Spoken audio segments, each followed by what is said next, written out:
Hi, my name is Amandeep Sidhu and you watching E Times TV.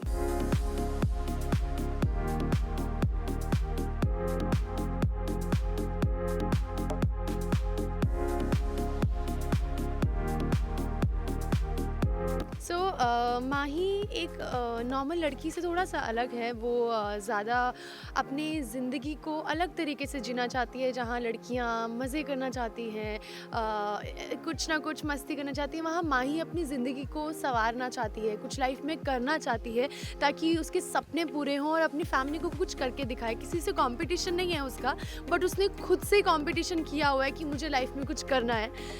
काफ़ी अलग है। हालांकि उसको सिर्फ काम ही नहीं करना है, वो अपनी फैमिली में भी बहुत अच्छे से रहती है, घर के काम भी करती है।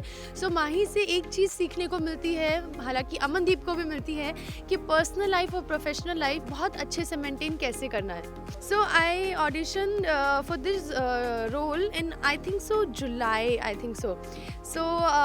धीरे धीरे करके सब चीज़ें एक साथ जुड़ती गई, डेस्टिनी थी, तो सब कुछ होता गया। एंड मुझे 2 मिनट भी नहीं लगा इसके लिए सोचने के लिए कि मुझे करना है कि नहीं, because I love the character. एक तो पंजाबी है, जुड़ सकती थी मैं इस कैरेक्टर से, और मैं बहुत टाइम से ऐसा एक कुछ कैरेक्टर चाहती थी जिसके अंदर मुझे मज़ा आए करने में। Definitely I am loving it. कुछ ऐसा प्रेशर नहीं लगता है सिर पे कि ये करना है वो करना है, कुछ नहीं, सब कुछ नेचुरली माही के लिए निकलता है। तो that's the best point. That's what I said no, कि मेरे को माही के लिए टाइम भी नहीं लगा, because it's very unique story. लड़की सिर्फ किचन में नहीं है, या सास बहू नहीं है, या फिर वही ड्रामा नहीं है, but it's more likely youth. आज की जनरेशन क्या चाहती है और आजकल की फैमिली कैसी है। फैमिली अलाउ नहीं करती है बच्चों को, लड़कियों को टैक्सी ड्राइवर बनने के लिए। हालांकि टैक्सी ड्राइवर बनना इज़ अमृतसर में पहली लड़की मैं बनूंगी, सबके पेरेंट्स बोलेंगे। तो ऐसे ही माही के भी पेरेंट्स ने बोला है, और वो कैसे उनसे डील करती है, कैसे सब चीज़ें नॉर्मल करती है, ये चीज़ आप ज़रूर देखिएगा। सिर्फ कहानी अलग नहीं है या लड़की अलग नहीं है, क्रिएटिव्स ने और सब ने मिलकर उसकी, हम दोनों की, जोगी और माही के लुक्स में भी बहुत चेंजेस किए हैं। मतलब बहुत ही डिफरेंट लुक मिलेगी आपको। मतलब जब मैं ड्राइविंग करती हूँ तो मेरे कुछ और कॉस्ट्यूम है, जब मैं घर पे हूँ तो कुछ और कॉस्ट्यूम है, और जब मैं नॉर्मली ऐसे फंक्शन है तो कुछ और कॉस्ट्यूम्स है। तो बहुत मेहनत लगी है शो के पीछे, लिटरली बहुत ज़्यादा लोगों ने हार्डवर्क किया है, और वो दिखेगा आप लोगों को जोगी और माही से प्यार हो जाएगा। Definitely it's I told you I am the luckiest person on this planet, because मुझे इतने अच्छे लोग मिले हैं। मेरे फर्स्ट लीड शो में ही अद्विक मिला है, he is more like family now. ऐसा कभी लगा ही नहीं कि वो मेरा सीनियर एक्टर है, या फिर मैं उसके साथ पहली बार काम कर रही हूँ। ऐसा हमेशा लगा कि हम एक दूसरे को जानते, एक तो वो भी पंजाबी है।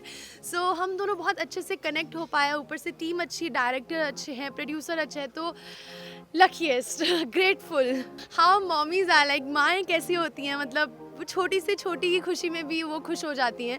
ये तो बहुत बड़ी चीज़ थी मेरे घर वालों के लिए, and they loved it, definitely they loved it. Character अच्छा लगा उनको, एंड दे लव्ड इट कि ये जी टीवी के लिए है, तो मतलब और क्या ही चाहिए आपको। They are very happy.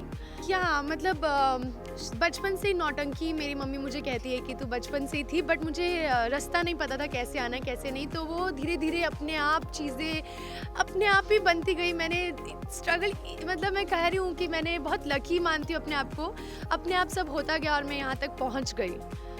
हालांकि अगर मैं बात करूँ प्रोफेशनल लाइफ की, अमनदीप ने भी मैंने भी बहुत जल्दी स्टार्ट कर दिया था कि मुझे घर से बाहर निकलना है, इंडिपेंडेंट होना है, जैसे माही ने किया। तो इस चीज़ में काफ़ी सोच सेम है माही और अमनदीप की। लेकिन एक चीज़ माही से सीखने को मुझे ये मिलती है कि वो अपने घर को भी और अपने प्रोफेशनलिज्म को भी बहुत अच्छे से हैंडल करती है, हर चीज़, और बहुत एक्सप्रेसिव है। मतलब हालांकि अमनदीप सीख रही है माही से, आई एम ग्लैड। मेरे को कुछ सीखने को मिल रहा है। और माही डेफिनेटली उसको गाड़ी चलाना बहुत पसंद है। अमनदीप को गाड़ी नहीं आती थी, अमनदीप ने सीखी है माही बनने के लिए, अच्छे से गाड़ी सीखना, बुलेट चलाना और पंजाबी बोलना अच्छे से। माही की वजह से अमनदीप ने सीखा है। तो डेफिनेटली मैं हमेशा माही का थैंक यू बोलूँगी कि उसने मुझे बहुत कुछ सिखा दिया। बहुत ठंड है पे खड़े खड़े हाथ पैर कांप रहे हैं, बट बहुत मज़ा आ रहा है। ये भी एक अलग फ़न है, और शायद मैं कभी इसको दोबारा इंजॉय ना कर पाऊँ, यू नेवर नो, ये चांस मिले ना मिले। मैं हर मोमेंट बहुत इंजॉय कर रही हूँ, इतनी ठंड में शूट करना एंड प्रमोशंस करना, and it's fun, it's fab.